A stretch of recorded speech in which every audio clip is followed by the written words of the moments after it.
Well, welcome to Christian Answers. This is Pastor Jeff Short, your Bible teacher and cultural analyst. Today we're going to be looking at a book that I recently read around Christmas time.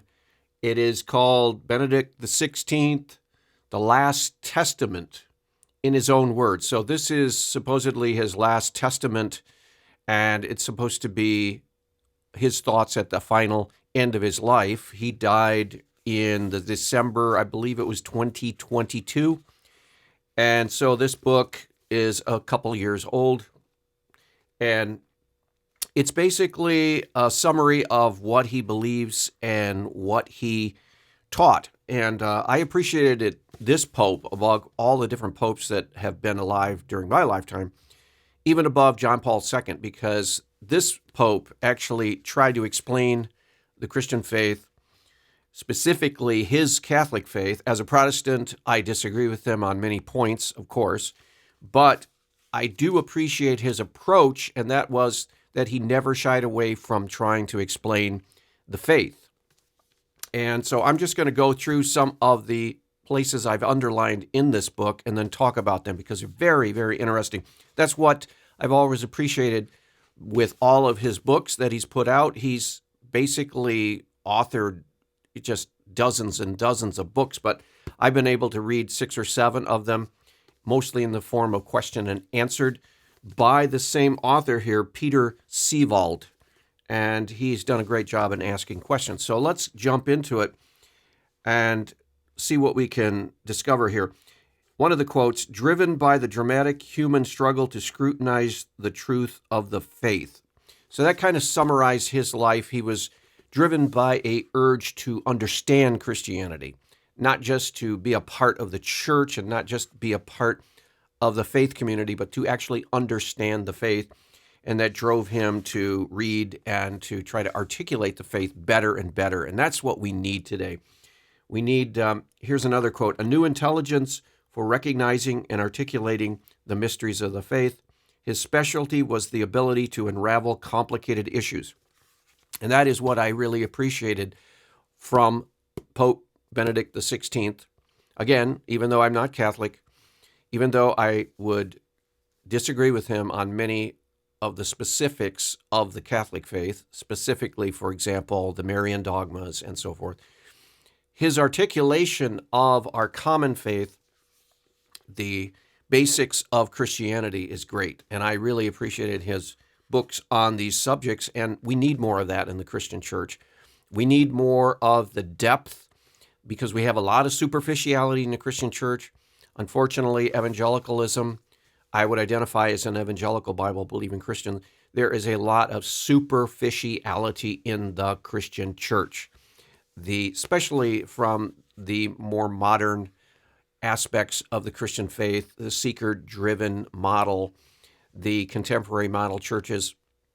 There is so much superficiality. It's so wide, but it's only an inch deep. And that is one of the tragedies today, because if you have a very thin faith, if you have a very superficial faith, then when you face the crises that come in life, and life always has crises that pop up from here and there, then you have nothing to ground yourself in, because all you have is a simplistic, oversimplistic understanding of Christianity, a lot based on jumping around and emotionalism and all kinds of feelings, touchy-feely, sentimentality, exuberance and energy, and youth group type activity, atmospheres. But when you really have a crisis in life, that won't get you through. You need the depths of the Christian faith. And Ratzinger was always trying to go for the depths, as opposed to, say, for example, Pope Francis. Pope Francis actually is a disaster, not just to Roman Catholics, but to all real Christians, the worldwide. He is so superficial, and he's so unclear and so ambiguous, it's often difficult to see what he's actually trying to get across.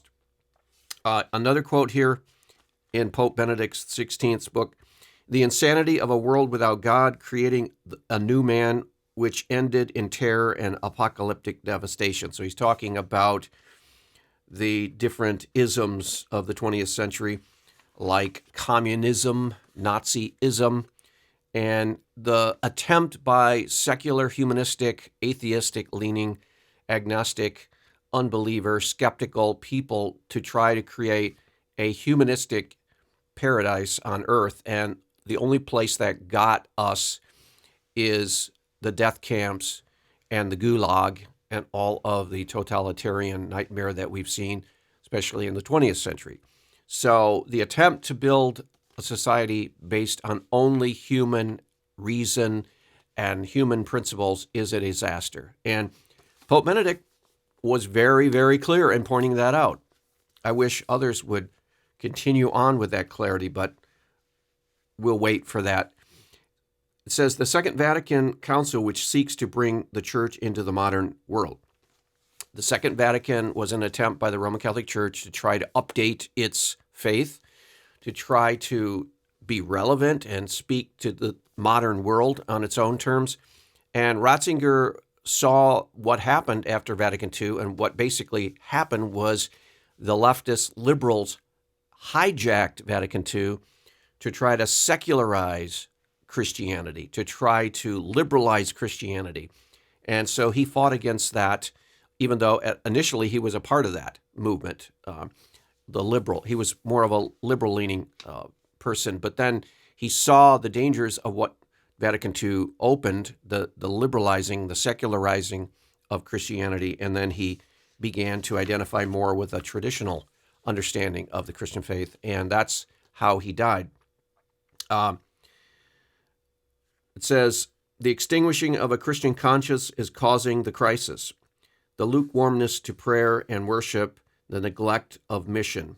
So he thought long and hard about the results of Vatican II, and he wanted to make sure that Vatican II was not used as an excuse to basically dismantle biblical Christian faith, and he wanted to put a break on that liberalizing, secularizing movement and bring the church back into line with the biblical understanding, and in the case of Roman Catholic Church, more traditional understanding. So as a Protestant, I would applaud his efforts because he was more biblical than you get with a lot of Roman Catholic theologians and thinkers and leaders.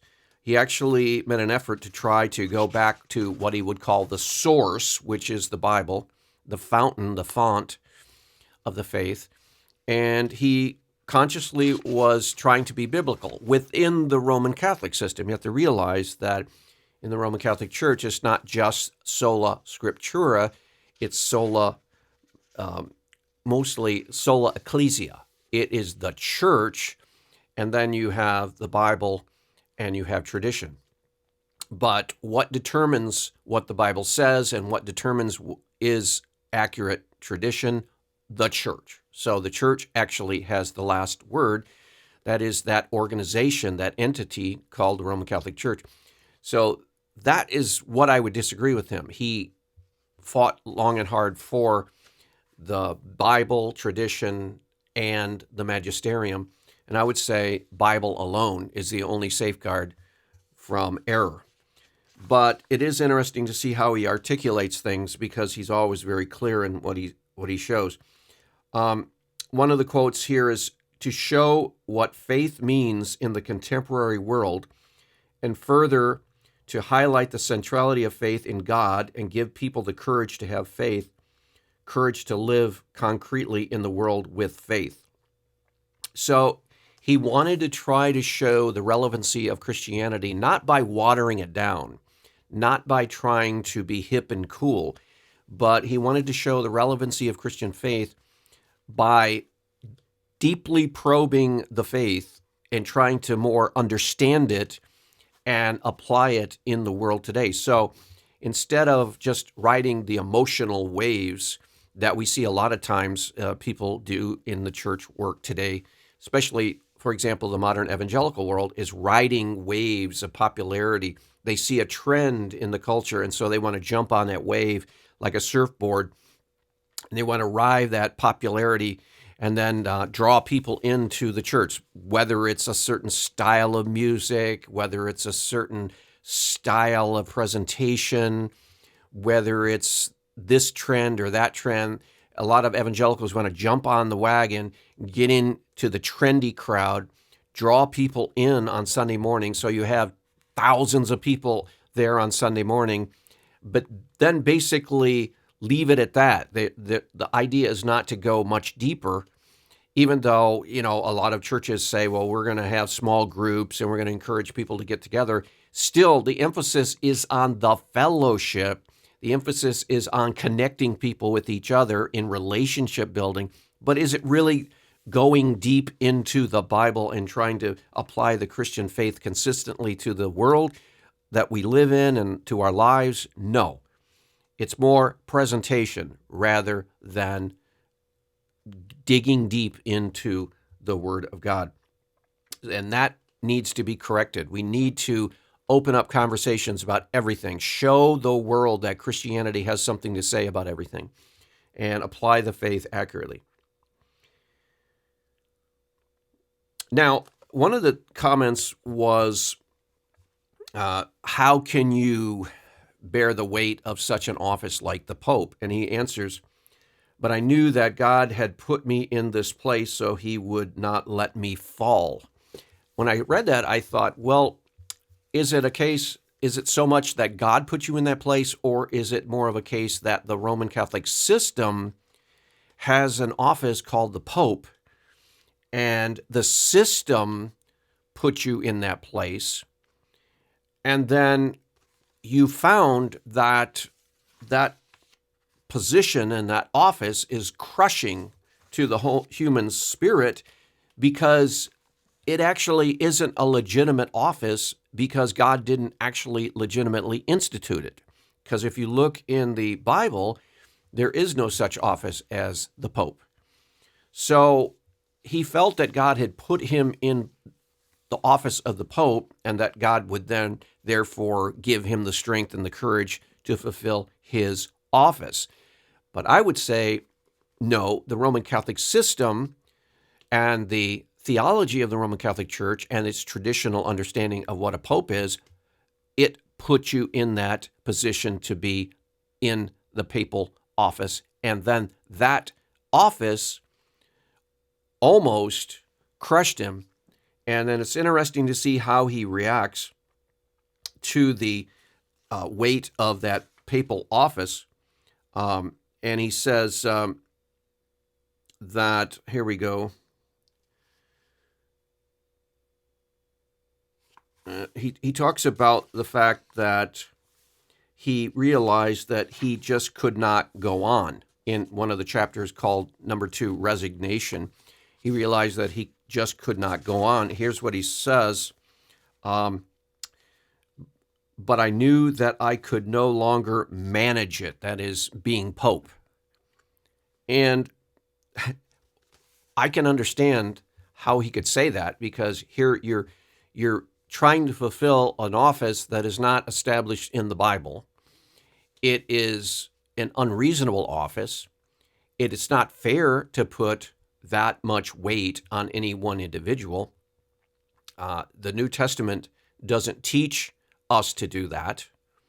If you look in the New Testament, you'll find that, for example, Peter, who is supposed to be the first pope, according to Roman Catholic theology, even he wasn't put in the position of a modern-day pope.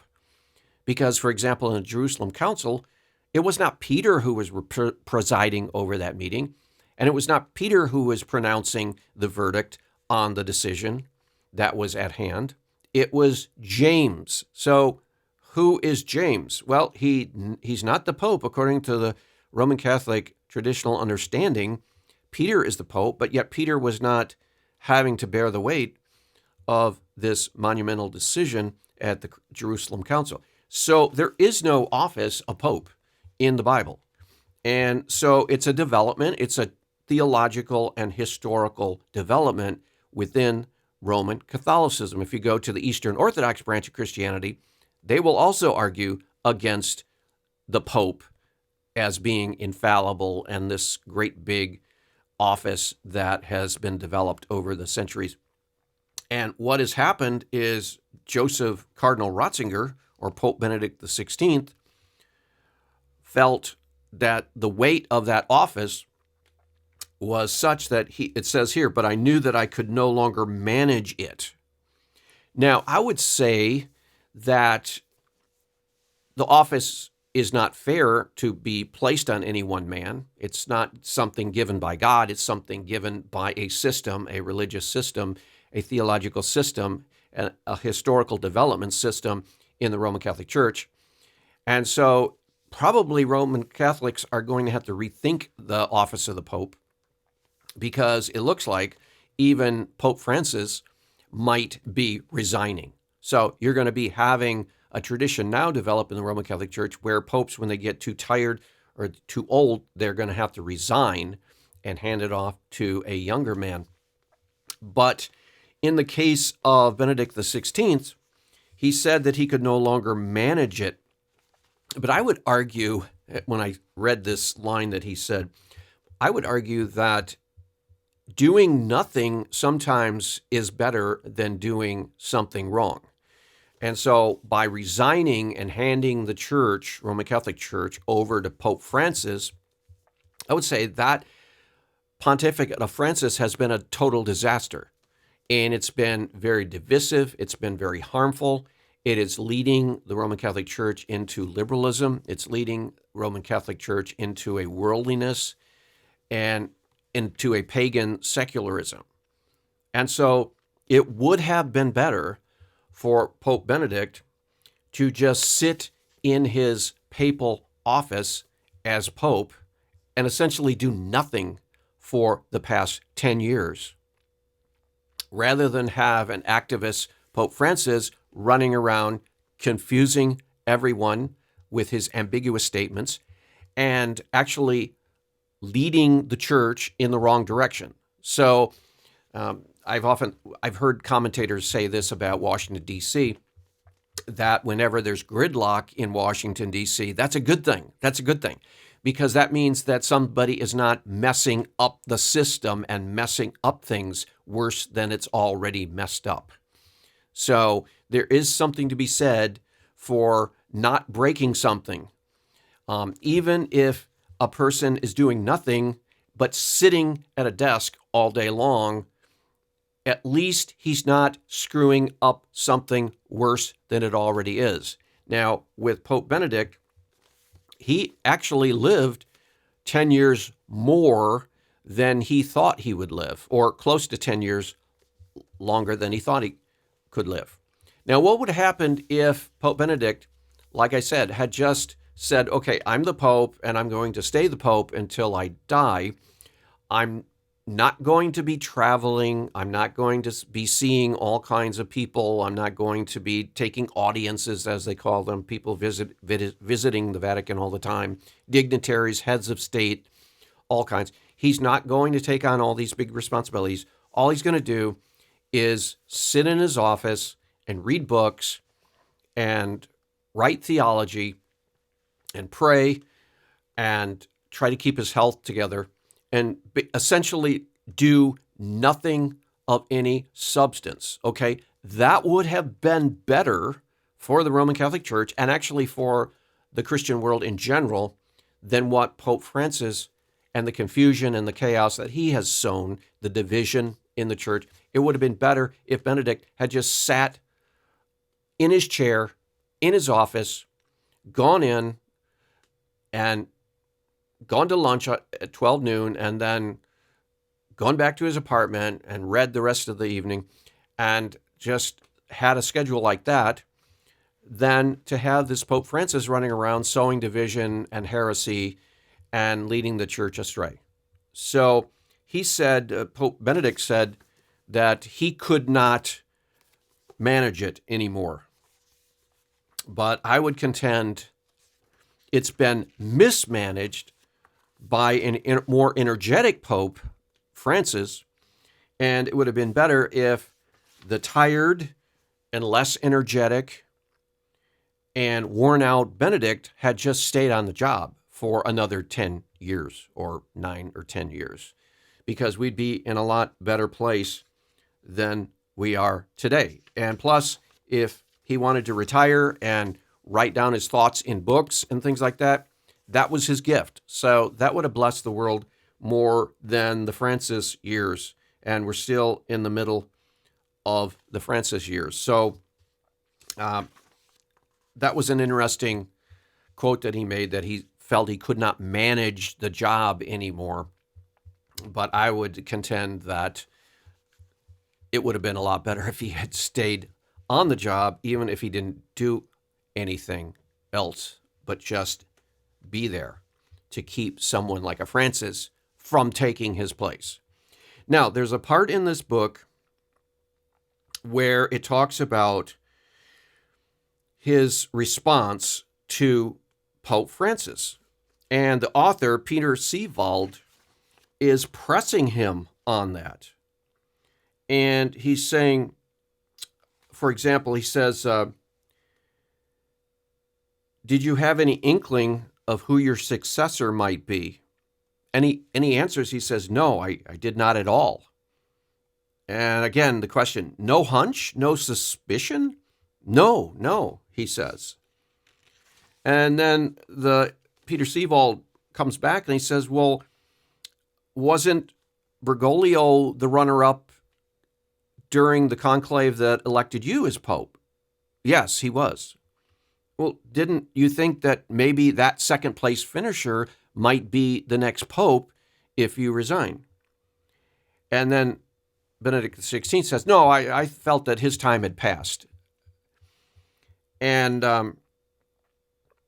so he kept pressing him. Well, you didn't have any idea that Francis would become the Pope. Now, you have to ask the question, is Benedict XVI being completely honest here? Because, yes, there was an understanding that Bergoglio, who finished second in the when Benedict was elected, actually might be brought up again. Of course, that had to be a consideration, and Benedict was, no, I had no idea. I'm not sure that he's being completely honest in respect to that. And he also talks about, he was pressed on how he felt Pope Francis was doing.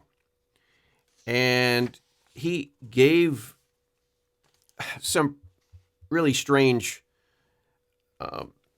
answers. For example, it says, the interviewer says, now after the present time in office of Pope Francis, are you content? And he says, yes, there is a new freshness in the church, a new joyfulness, a new charisma, which speaks to people, and that is certainly something beautiful. Really? So, are you content with the direction that Pope Francis is taking the church? That's essentially the question. And Benedict XVI, I don't believe, actually answered honestly here. And you might say, well, are you saying that Pope Benedict XVI actually lied or was dishonest here in this answer to the question? And I'm saying he was trying to be polite. He was trying to be politically correct. He was trying to avoid any kind of scandal or division within the Vatican by saying anything, any hint of criticism of Francis. But yes, he was being dishonest, because everything that Ratzinger and Pope John Paul II, the direction they were trying to take the church, trying to steer the Vatican II, post-Vatican II, in a more traditional understanding of Christianity and away from this radical leftist, progressivist, secularizing worldliness in the church, everything they were trying to do, Pope Francis has come back and tried to regain the liberal, leftist, progressivist direction of Vatican II. That was started in the 60s, and that John Paul II and Benedict XVI were trying to put brakes on. So how can he say, oh yes, I'm content, there is a new freshness in the church? No, there's more division in the church than I've ever seen during my lifetime. I'm talking about the Roman Catholic Church. There's more confusion in the Roman Catholic Church. There is more uncertainty as to what is truth. There is more animosity, more rebellion in the church than I've ever seen. before. And so for Benedict XVI to say, yes, he's very content with Pope Francis, there's a new freshness in the church, a new joyfulness, a new charisma which speaks to people. That is certainly something beautiful. And I'm asking myself, does he really think that? Or is that what he's supposed to say in order to be in harmony with the present Pope? And so this interviewer, Peter Seewald, seems to be a little skeptical of that answer too, just as much as he was skeptical of the Pope Benedict XVI claim that he had no idea that Jorge Bergoglio would be elected Pope after him. And we could only wonder what Benedict XVI actually really thinks and feels about the direction of Pope Francis. And I have a feeling that he wasn't really happy before he died in a lot of the things that he and his predecessor had done is now being torn down by the present Pope. So that's just an inkling I'll pick up another show with further thoughts, but this book is not as full of content as some of the past books that Pope Benedict XVI has put out, and this interviewer have collaborated with him to put out, but it is helpful in understanding this Pope's final and last words to people before he died. And again, we need to hope and pray that we have more leaders in the general Christian world that are more like Benedict and less like Pope Francis, because Pope Francis is one of the worst leaders. We have to conclude, one of the worst Christian leaders on the planet Earth, in the sense that he cannot articulate Christianity. He's unable to explain even basic concepts. And the only thing he's good for is empathizing with people, but in the wrong sense. He wants to empathize with people so much that he wants to bring their problems and the world's false thinking and the world's messed up condition, he wants to drag that into churches and have a mess inside the church. And the only way that the church can be of any good to people in the world today is that it's the salt of the earth, that it's different from the mess and the mire out there in the world in general. So Pope Francis is dragging the world into the church. That is not the solution. The solution is the church needs to maintain its integrity and its strength and its truth and go out into the world and influence the world for the will of God. Well, I hope that's been helpful. We'll see you back next week on another edition of Christian Answers. God bless.